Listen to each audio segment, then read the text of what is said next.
Yeah, hey Drew. So my name is Corey Friedman. I lead the employee benefits practice here in our insurance brokerage and our agency, supporting animal hospitals of all shapes and sizes all over the country, with everything from health insurance to dental, vision, life, disability, you name it. Essentially anything that falls under that health insurance or employee benefits umbrella, we support. Okay, so we're talking about new practice ownership, Yep. and the question I'm going to ask everybody here is, what do doctors tell you is the reason they're starting a practice? Yeah, good question. I can tell you in all of the conversations we've had, it's almost always about control and culture. It's never about money. I have never had someone tell me they're starting a practice because they think it's going to lead to them making more money. Um, sure, maybe that's part of it, right? Or maybe there's some, exit strategy down the road, right? Selling to one of the corporate practice groups, but that has never, ever, ever, ever come up, not one time in any conversation. It is always about, them being able to put sort of their fingerprint on things, control, culture, and really shaping, right, the employee experience in a way that I think, they can't, right, where they are now, maybe as an associate doc. Yep. How should an aspiring owner think about employee benefits? Yeah, good question. Well, I think they should think about it. So let's start there. They should think about it, period. It's a good question. And I think at the end of the day, a conversation about benefits is a conversation about recruiting and retention, right? Anyone starting a practice is starting a practice that's going to have fewer than 50 employees. So I have yet to come across somebody that's starting a practice and the day they open the doors, they've got more than 50 team members. With that in mind, right, there's no rule or law that says you have to offer benefits. And so if you're going to do it, you should do it for the right reasons, right? Because you think it makes a meaningful contribution to the well-being of your employees and their families, because it aids in employee attraction and retention, right? Not because some law says you have to. And so because you don't have to and you want to get it right, it's really important to think about what do you want to do?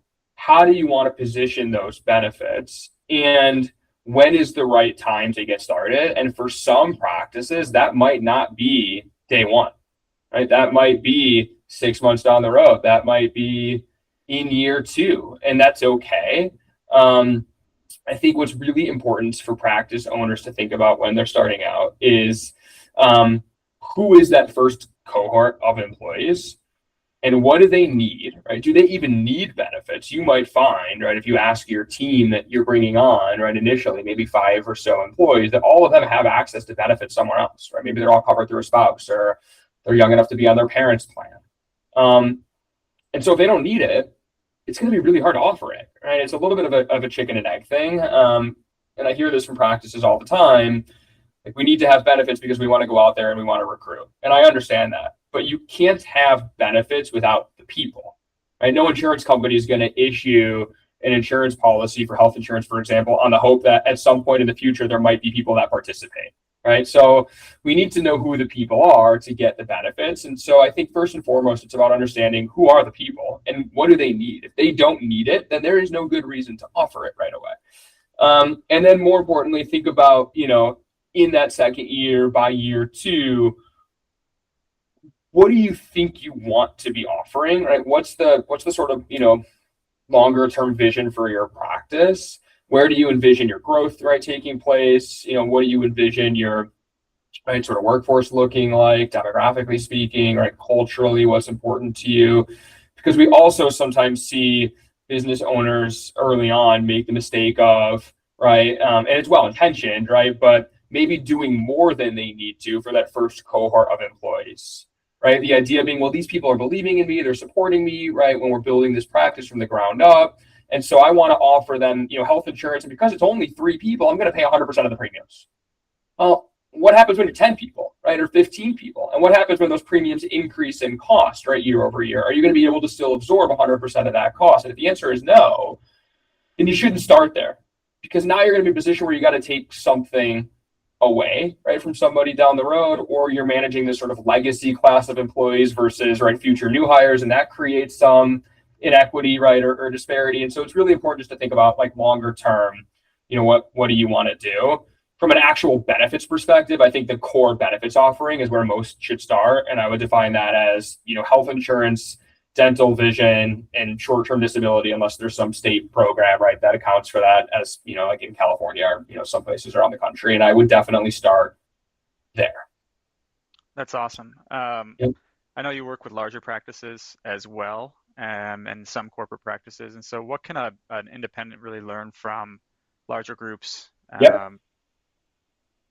Yeah, it's a good question. I think so. I think the most important thing to understand as a small practice owner is that bigger does not mean better.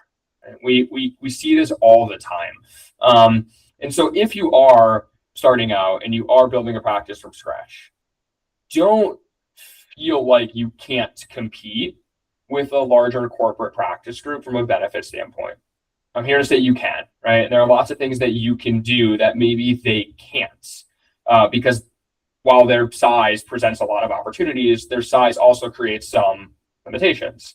And so I would definitely try to identify what some of those opportunities are and, maybe exploit those where you can. And one, really good example is we're seeing a lot of discussion right now around the concept of what's called direct primary care, or like membership-based healthcare practices, and sort of localizing healthcare, if you will, and incorporating that as part of your benefit strategy with a health insurance plan wrapped around that.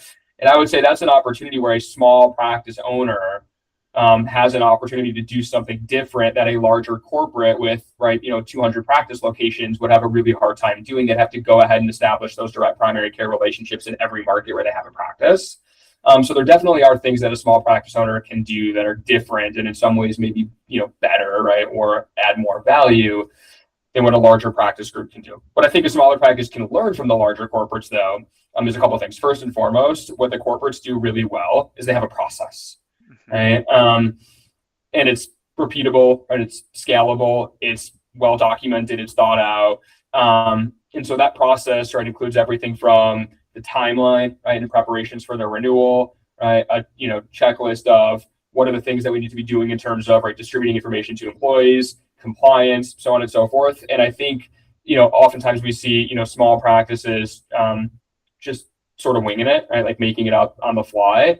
And that's not necessarily the fault of the practice owner or practice manager. Sometimes that's also a function of the broker relationships, right? And, the small business community maybe being a little bit more transactional or, maybe not having a strong broker relationship. But assuming you solve for the broker piece, having a process is really important so that you understand what are we trying to accomplish? When do certain things need to happen? What are my responsibilities? What is the broker going to handle? When do we need to get started? What, documentation or data do I need to have prepared in order to go to market in advance of my renewal? How and when should we be communicating with employees and hosting open enrollment, all of the things. So I think definitely having a process is really important. And then, of course, just the timing. Large groups are going to have a longer runway than small business. That's just the nature of the industry and when renewals get released and things like that. But starting that process, 90 days prior, this is true whether you're renewing your policy or as a, practice owner who's starting a policy from scratch. We get this phone call all the time from practice owners where they're saying, "Hey, we need health insurance for our team." And I say, "Great, when?" And they say, "Well, we're opening our doors on May 1st." And today's, we're in the middle of April. Well, it's really hard, right, to pull together a policy, the right way with 2 weeks notice. We want 60 days minimum. 90 days is more ideal. And I think the larger practices, right, the corporate practice groups, they understand that. And so they work backwards, right, and sort of reverse engineer a timeline from the target go live date. I think a small practice, definitely can and should adopt a similar approach. I love that. So the thing I say is every line item on the P&L needs to have a process. It doesn't have to have a process that's every day. Your cost of goods line item needs an everyday process or every week process. Your labor number needs an everyday or every week process. Most other things need an every 6 months to every year process, but 90 days out from that process, it should be an alert for the practice manager, owner, whomever, to start engaging into that process. And you mentioned something else here, which is the broker relationship. So maybe just a quick pivot on how should practices utilize their broker most effectively? Yeah. You should see your broker as an extension of your team. And your broker should see themselves that way too. And so if there's not alignment there, that's a good indicator you might not have the right broker partner. Your broker should understand your business. They should know who your team is, right? And what their preferences or priorities are, right? They should understand that maybe some of your doctors have different needs than some of your technicians or other team members, some of your reception team members, et cetera, and can help you design a benefits program that offers, right, options that might fit with those different, you know, user profiles, right, and those who have, different preferences, different budgets, right, so on and so forth. They should definitely be able to answer questions like, what are other animal hospitals doing, right, for their teams? What's the playbook, so to speak, and how can we help, implement something similar for our practice? And they should be there to support you. They should be leading the process, reaching out to you, saying, "Hey, we're right 90 days out from your renewal. It's time for us to get started." They should be able to help you, right, design that process that works for you, and they should be taking on, much of that. But that doesn't mean that there aren't things that you as a practice owner are still responsible for. Right. Okay, so if you're going to open a new practice, you kind of have three options. You can build one, you can borrow one, which means lease some space, or you can buy one. And let's talk about the third one. So ownership transitions, they're effectively inheriting benefits. So what tends to go well and what tends to go wrong in those situations? Yeah. So what tends to go well is, well, if the benefits are already established, right, and you're just inheriting that benefits program, in some ways, that is easier than starting one because you have that continuity, assuming that the team stays intact and there isn't, a ton of turnover or attrition in the team post, transition. So, having the benefits program is nice because you have that foundation and you can then make changes, in the future from there. Where that falls apart is, in a couple of places. It's first and foremost just, communication. And sometimes, right, like the seller, right, in turning over that practice, right, to the buyer, right, to an associate doc who's taking ownership, for example, isn't making introductions to their broker. They're not talking about, here's what we're doing and here's who's taking over. And so the broker doesn't know that change of ownership is taking place, or they're the last to find out. And it's important that that be communicated clearly because we need to understand, right now, speaking as a broker, is the EIN changing? Is the legal name of the organization changing? And is this an asset purchase or a stock purchase? All of those things have an implication on benefits. And we need time to socialize that with the carrier to let them know, hey, there's a change of ownership. And to be able to communicate, don't worry, the census is staying the same, right? The employee roster is staying the same, so therefore the risk, right, profile is staying the same, but all that stuff needs to be communicated, needs to be documented. We need to understand, right, the timing of that transition. The buyer is going to want to understand, right, maybe they weren't involved in benefits before, right? The practice manager might have, owned that along with the seller, and now as the new owner we're stepping into that role. Well, when does the policy renew? Who are the carriers? Who even is, right? Sometimes we hear this, we get people reaching out to us that say, hey, I just took ownership over this practice. I'm reaching out to you to need help with my insurance. And I say, great, you have benefits. They say, yes. And they say, great, well, who's your broker? And they say, well, we don't know. That's why we're calling you. And we need help. Well, someone should have been able to make that, that introduction to bridge that gap. So I think that communication is really, really, really important. And I think that's probably the one place that we see these things sometimes fall apart. Sometimes, right, the carriers don't allow, right, the ownership change, so a new policy has to be established. Again, it's really important to understand that before the transition closes, so we can get ahead of that and be prepared for that, and not find out after the fact. And sometimes the new practice owner just doesn't like the benefits, and now that they're in control, they want to make changes. So again, understanding when can we make changes, and right, what is the timing around that, right? For example, if you've got a policy through Blue Cross today and you really like Blue Cross, but you don't like the policy that you have, right? You don't like the actual coverage and you want to make those changes. Well, generally those changes are only going to be allowed during your renewal process. So when is that renewal? And if that window's already closed, you might have to live with whatever you inherit for right? You know, another year. So again, just communication, being able to get ahead of some of that stuff is really important. I would say on the flip side, there's also some, benefit to starting a plan from scratch and not inheriting something, because then you do truly get to design that to suit your needs. The challenge there is going to be, how do we bridge that gap? And if we're building a practice from scratch, or we're building a benefits program from scratch, um, for those that are, coming over and not working for you, when they leave their current employer and they lose that coverage, if we're not starting our new policy for 60 days or 90 days or whatever it is, what do we do to bridge that gap? And that's where Cobra comes into play from the prior employer, and creative ways to help, offset those costs. Again, it goes back to understanding, is there really any friction for the team there? If employees that were working for, ABC Animal Hospital, they're not coming to work for me in my startup, and I'm not going to offer benefits for 60 or 90 days, but they weren't getting coverage through work before, then them coming to work for me doesn't cause them to lose their coverage. Therefore, there's no real problem for us to solve. It's those that, got coverage through their prior employer that lose that when they come to work for me, that we need to solve, right? For, in the most, immediate way. So I think it's, again, understanding, what are we trying to do? Who are we doing it for? Where on the spectrum do we want to be? If this is benchmark, right, this is what the larger corporates are doing, this is what your average, right, GP is doing. Where on that spectrum do you want to be? And then we work backwards from there. How do we get there? What levers do we need to pull? When's the right time to pull them? And that's the thing that your broker, your partner should really be driving. They should be helping there. All right, last question for you, and I'll let you go. Because you mentioned benchmarking. So practices that are starting the benefits program typically, I would imagine, have no idea where to start. And so how do you, or I should say it this way, can they just come to you to get an understanding of benchmarking, and how do they think about benchmarking? Yeah, I would say most people that are coming to us when they're starting a benefits program from scratch are coming to us with that exact question in mind, right? We don't know where to get started.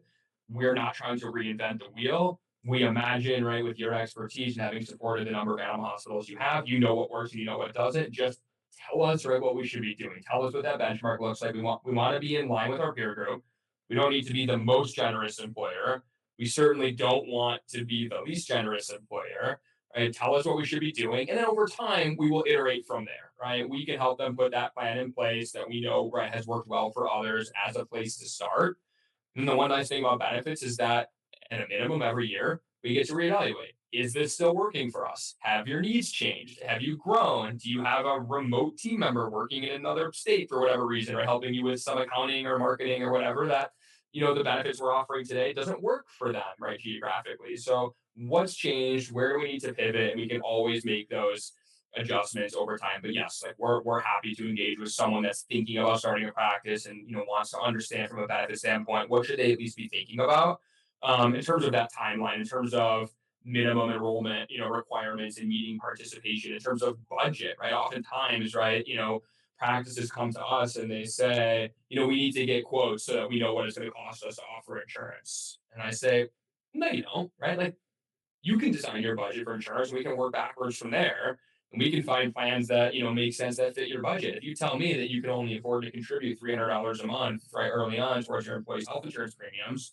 great. Like, we can work with that, and I will show you, right, what a meaningful benefits program looks like at $300 a month. Don't let the price of insurance dictate your budget for benefits. And those are the types of things that, we can address early on as someone's thinking about this, so they have at least an understanding of what they need to be doing budget wise, when they should get started, how many team members they need to have, how many of them need to actually want to participate in benefits for it to be doable, and go from there. Well, that's why it's good to have a veterinary specific broker that understands the space. And so Corey Friedman, partner with Alera Group Veterinary Specific Division, head of that. Thank you for your time today. Of course, thanks for having me, Drew.